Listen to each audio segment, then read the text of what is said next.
కుర్రకారుకు girl friend లేకపోతే ఏదో కోల్పోయినట్టే ఉంటుంది.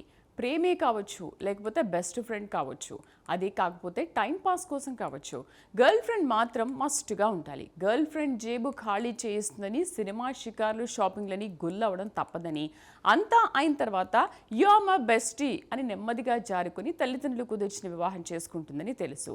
అయినా కానీ గర్ల్ ఫ్రెండ్ మాత్రం తప్పనిసరిగా ఉండాల్సిందే అంటుంది యూత్. ఇక కష్టపడి ఉద్యోగం సంపాదించుకున్న తర్వాత యువకులు గర్ల్ ఫ్రెండ్ కోసం సర్చింగ్ ఆపరేషన్ కొనసాగిస్తారు. అయితే ముందులా కాలేజీలు, బస్టాండ్ల దగ్గర నిలబడి అమ్మాయిలు వెంటపడాల్సిన అవసరం లేదు. ఎందుకంటే అన్నిటికీ one and only solution social media. అదే కాకుండా పుట్టగొడుగులా చాలా డేటింగ్ యాప్స్ పుట్టుకొని వచ్చాయి. ఇక ఓ మేధావి ఏకంగా తనకు ఓ ఫుల్ టైం గర్ల్ ఫ్రెండ్ కావాలని డేటింగ్ యాప్స్లో కాకుండా లింక్డ్ఇన్లో యాడ్ ఇచ్చాడు. ఈ ప్రకటన చూసిన వాళ్ళందరికీ ఫ్యూజులు ఎగిరిపోతున్నాయి. ఎందుకంటే తనకు కాబోయే గర్ల్ ఫ్రెండ్కి ఉండాల్సిన క్వాలిఫికేషన్స్ కార్పొరేట్ ఉద్యోగానికి ఉండాల్సిన క్వాలిఫికేషన్స్ కంటే ఏమాత్రం తక్కువ కాదు. దీంతో ఈ యాడ్పై పెద్ద చర్చ నడుస్తుంది. మరి అతడు పెట్టిన ఇన్ని షరతులకు ఓకే చెబుతూ ఏకంగా 26 మంది ఫుల్ టైం గర్ల్ ఫ్రెండ్ జాబ్కు అప్లై చేసుకోవడం మరో షాక్.